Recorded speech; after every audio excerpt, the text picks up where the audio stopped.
Okay, let's start with a thought experiment. Think about the most difficult person in your life. Hmm. You know the one. Their behavior just makes absolutely no sense sometimes, right? Maybe they lash out, or maybe they just vanish during conflict. Or they keep tripping themselves up even when help is right there. Exactly. And you've tried to understand, you really have, but eventually you just kind of write them off. Difficult person. Full stop. Okay, hold that person in your mind. Now switch gears. Think about a time you hurt someone you cared about. Oh, this is uncomfortable already. It is. But it's important. You weren't trying to be awful. Maybe you felt trapped or scared or just explosive. And it just came out. Yeah. And maybe you still don't fully get why your survival mode, let's call it, had to hurt them. Right. And one more. Think about a pattern. Something deep you inherited. Like that silence you can't break. Or a temper you fight. Or that relationship cycle you swore you'd end, but there you are again, repeating the same thing your parents did. Okay, so you've got those three things. The difficult person, the time you hurt someone, the pattern you repeat. Yeah, got him. Good. Because today, we're going to try and understand all three through one incredibly powerful story and a really insightful framework. The screen tells their story, but the echo is ours.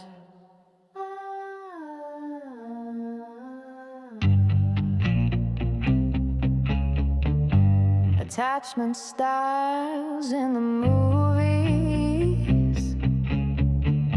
with selfie seeker deep dive, because through their stories you can uncover your own inner patterns.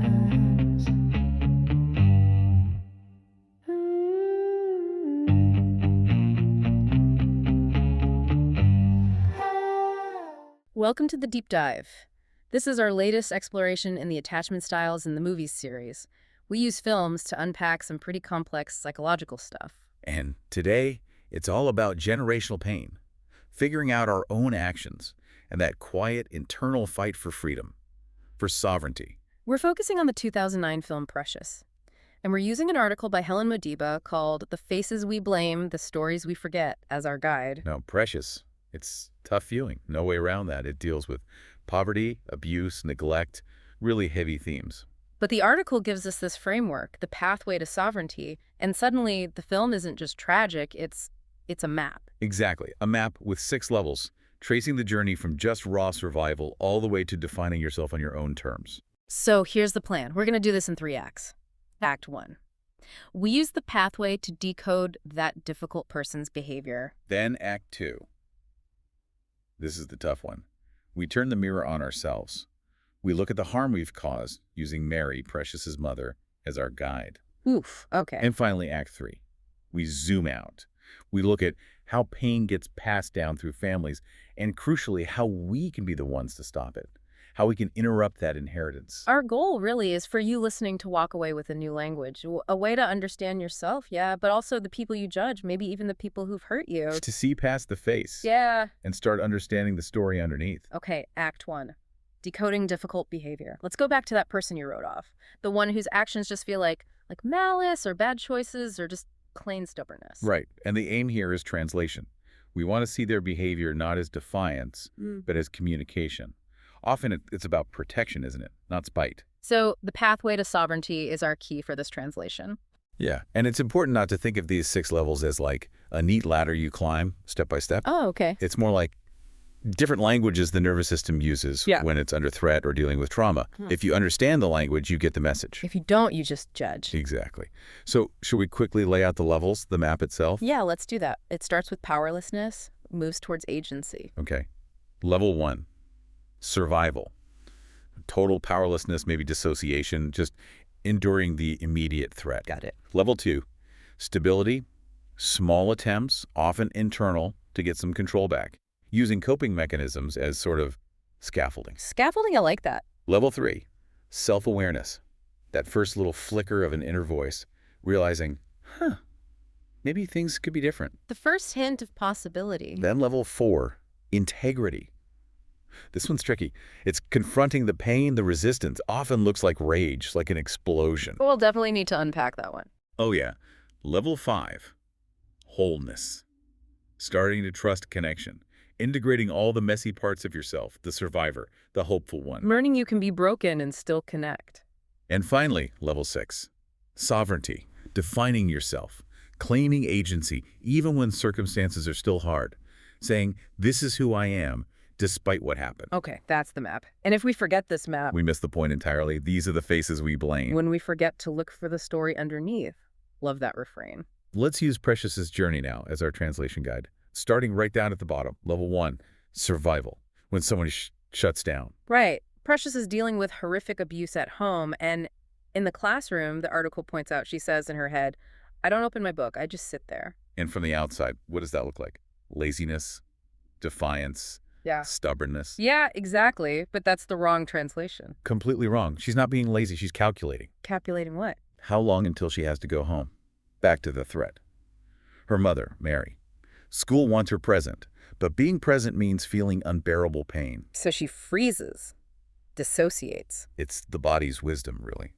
When fight or flight are too dangerous or impossible, the only option left is to freeze, to disappear inside. Like building an inner fortress. Perfectly put. Huh. Her nervous system is just stuck in that freeze state.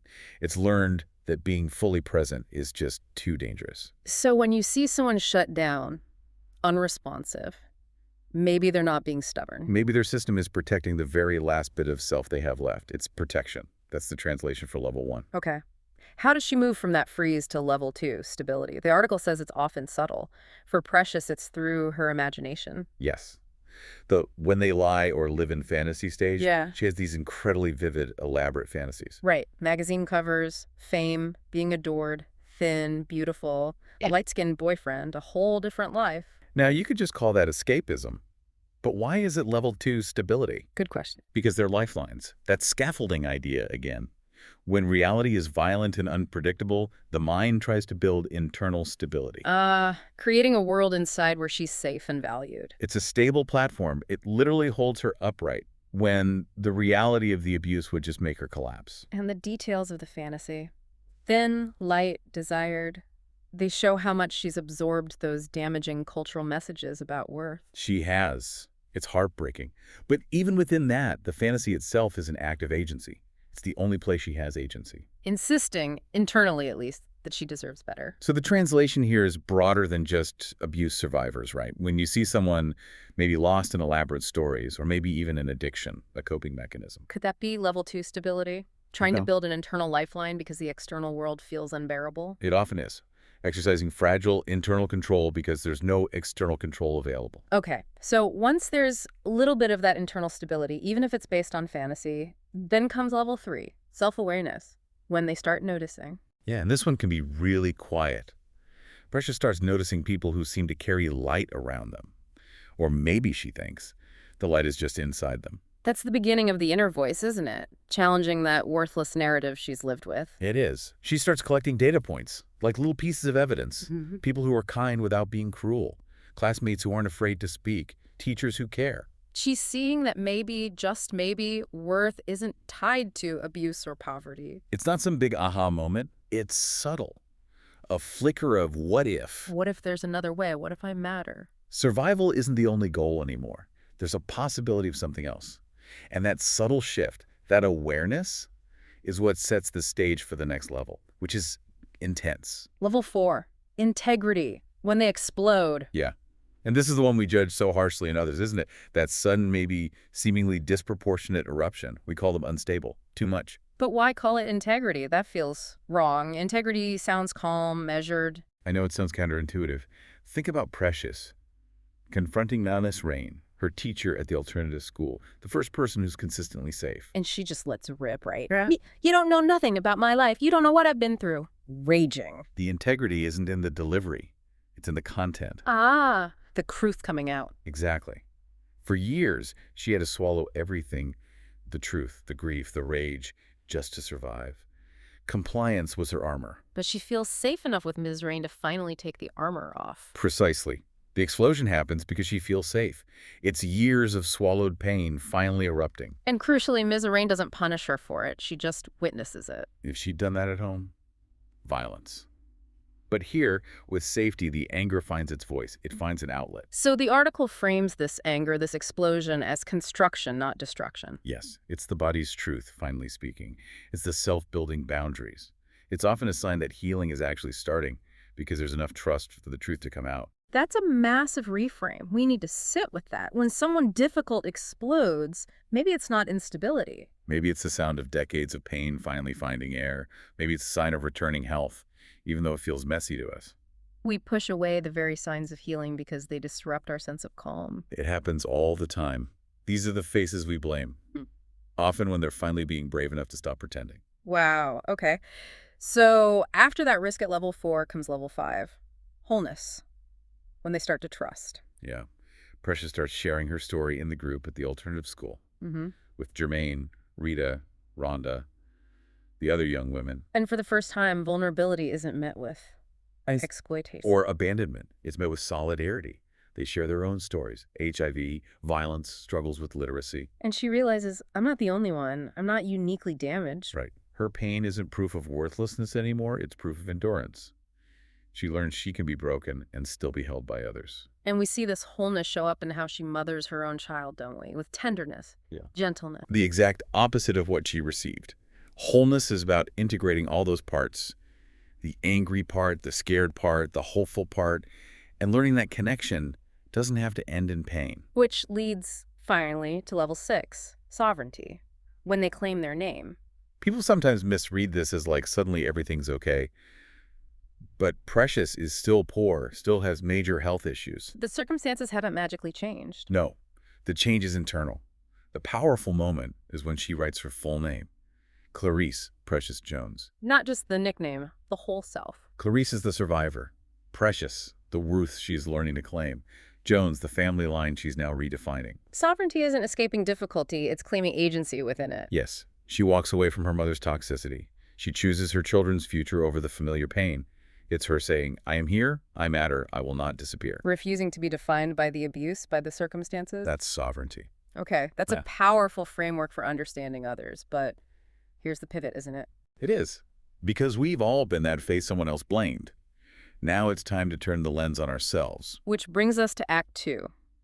When your survival hurts someone else. And this requires some real honesty. Using Mary's story, Precious's mother, as a mirror. It does. Because let's be real, every single one of us listening has, at some point, acted from our own level 1 survival in a way that hurt someone else. Absolutely. Shutting someone out when they needed connection, exploding over something small, manipulating because we felt cornered. We were operating from our own trauma, our own survival mode, and the fallout landed on someone we loved. And Mary, she's the ultimate face we blame, isn't she? She's verbally, physically, emotionally abusive, just horrific sometimes. Society absolutely wants to blame her face and forget her story. Because her story is too painful, too complex. It makes us uncomfortable. But if we skip Mary's story, we miss the key to understanding our own capacity to inflict pain. So what level is Mary operating from? It's deep level 1, isn't it? Pure survival. But her survival has a specific flavor, the language of scarcity, control. Definitely. Driven by generations of deprivation. You hear us constantly, fool, F a stipend, take your ass down to welfare. And the way she controls food. Now eat, BH. That aggression around resources, it's not random. It's someone shaped by such deep poverty, it became her identity. She genuinely believes survival means keeping Precious small, diminished, controllable. If Precious rises, Mary feels like she loses something. Because in her world, there's only enough safety or love for one person. Her nervous system is just locked on threat. Kindness feels dangerous. Vulnerability is unthinkable. But the real core of it, the wound driving all this, comes out in that devastating confession scene with the social worker, Mrs. Weiss. Yes, we need to handle this carefully. Mary admits she didn't want Carl, Precious's father, to abuse Precious. She tried to object. But he just told her to shut up. Silenced. Hey. Completely disempowered by the patriarchal power dynamic that ruled her life. And then comes the absolute gut punch, the confession. She says, I did not want him to do nothing to her. I wanted him to make love to me. Oh, God. Just let that land for a second. It's the sound of someone completely annihilated inside. Yeah. So starved for any kind of affection, any touch. That the lines between attention, love, and violence just completely dissolved. She traded her daughter's safety for what she perceived as scraps of detention because she was so convinced of her own worthlessness. And then that question, who else was going to love me? Who else was going to touch me? Haunting. She never learned her worth was separate from a man's desire. She was trapped in level 1, where any touch, even violent touch disguised as affection, felt better than the terrifying void of being completely unwanted, completely abandoned. This is the really uncomfortable mirror, isn't it? Because her cruelty to Precious, you're a dummy BH, don't nobody want you. It's just her own internal voice turned outward. It's the self-loathing she lives with every second projected onto her daughter. We look at Mary and we judge her instantly, but we have to ask. What level were you at when you hurt someone you loved? Were you deep in level 1 survival, so consumed by your own fear that you pushed away someone reaching out? Were you lost in level 2, maybe in an addiction or some other coping mechanism, and neglecting the people who needed you? Or maybe it was level 4, that explosion of integrity, that necessary rage, but it landed on someone who couldn't handle it, who didn't deserve the full force of it. Understanding why you did it, it doesn't excuse the impact, does it? Mary's trauma doesn't make the abuse okay. Your trauma doesn't make the hurt you caused okay. No. Accountability is absolutely essential. But understanding, moving past pure judgment, that's what creates the possibility of change. But intercepting that reflex next time. Exactly. Understanding why you acted from survival, whether it was shutting down, lashing out, manipulating, allows you to catch it, to choose differently. Mary couldn't break the cycle. She didn't have the awareness, the resources, the support. She was stuck in level 1. So the burden, the choice, fell to Precious. And maybe for you listening, the choice falls to you. To face the wound, understand its roots in your survival system, and stop it from being passed on again. To be the conscious choice in your family line. Because this pain, it's never just about one person, is it? Never. The faces we blame were usually faces that were blamed before them. The stories we forget stretch back generations. Let's zoom out now. Look at that inheritance. Okay, Act 3. Breaking intergenerational patterns. How does this pain actually travel through families? And more importantly, how do we stop it? Well, the first thing to grasp is that the pattern running through your life right now, maybe it's that tendency towards silence or rage or that feeling of not enough. It likely wasn't yours to begin with. It was handed down. Yeah, often totally unintentionally, like an invisible current through the bloodline. Pain keeps traveling until someone in that line chooses to face it, metabolize it, rather than just pass it on. And Mary is like a case study in compounded inheritance, isn't she? Absolutely. Yeah. Think about everything she inherited. Poverty, certainly. Systemic racism telling her, quote, black bodies, fat bodies, female bodies are worthless. Living in 1980s Harlem during multiple crises, crack, AIDS. And inheriting that patriarchal belief, your only value, your only safety comes from catching and keeping a man's desire. Society basically set her up to fail. Gave her this massive burden of trauma and need. And zero tools to deal with it. No emotional language, no therapy, no community support that could actually hold that level of pain. And then we blame her for failing. It's the mathematics of trauma transmission, as the article puts it. Let's break down how it works, how these patterns get passed on, often without anyone saying a word. Okay. First, a mother who was never taught her own value. Unintentionally teaches her daughter the same lesson. Yeah. Through how she carries herself, what she tolerates, what she diminishes. That's Mary teaching Precious, you are not enough. Second, a parent who learned that love and violence are tangled up. That attention always comes with a sting, or control always masquerades as care, passes that exact twisted equation down. Precious learns relationships are dangerous, conditional. And third, maybe a family that learned generations ago that silence is safer than speaking truth. Creates children who literally cannot speak, even when they're drowning. Precious learned silence equals survival. A devastating lesson to inherit. But Precious, she becomes the interruption. Yes, she's the one who consciously breaks that cycle. And the pathway framework helps us see how. It's not about her circumstances changing overnight. It's internal. She looks at her own children, born out of that trauma. And makes a sovereign choice. Yeah. This stops with me. I refuse to pass this forward. And her actions show it. Walking away from Mary's toxicity, even though it's all she's ever known. Mothering her son with tenderness, the opposite of what she got. Fighting for him. Choosing consciousness over repetition. Awareness, that's the first act of sovereignty, isn't it? Just seeing the pattern clearly enough to choose differently. It is. She refuses to become just another face to blame in the next generation. So the question for you listening becomes, What patterns did you inherit? What are you passing on, maybe without even realizing it? Is it silence? Is it that quick temper? Is it a core belief that you're fundamentally flawed? And the power of this pathway framework is that it gives you a tool to interrupt it right in the moment. Yeah. You learn to recognize, okay, I feel that familiar tightness, that's my level 1 survival kicking in. Or, whoa, that surge of rage, that's level 4 trying to speak. And in that moment of recognition, you get a choice. You get agency. You can't change the past. You can't erase what was done to you, or maybe what you did from your own survival state. But you can become aware. You can learn the language of your own system and choose level 6 sovereignty right there in the heat of the moment. You can decide to be the ancestor your descendants need, the one who consciously chose to break what needed breaking. And remembering that sovereignty isn't about having perfect circumstances. Precious's life is still hard. It's about presence, agency, within whatever constraints you face. It's saying the trauma, the abuse, the patterns, they happened, but they do not get to define who I am now. Beneath every face we blame lies a story we've forgotten. And when we learn to see that story in others and in ourselves, everything can change. We all carry wounds, don't we? Wounds that show up in ways other people judge, or maybe ways we judge others because of our own pain. Yeah. We hope this deep dive into Precious and the pathway to sovereignty gives you, well, maybe a bit more compassion for those difficult people. And also the strength to make conscious choices in your own life, seeing the story beneath the face. And if you feel like you want to explore this idea of healing and awareness further, our partners at Selfie Seeker have a really lovely free resource. Oh yeah, what is it? It's a collection of 33 short audio letters called Letters You're Meant to Hear. They're available on Spotify. Letters you're meant to hear. What are they The for? screen They're tells sort their of like story. words the heart needed, maybe the when echo is apologies or ours. understanding never came from the people involved.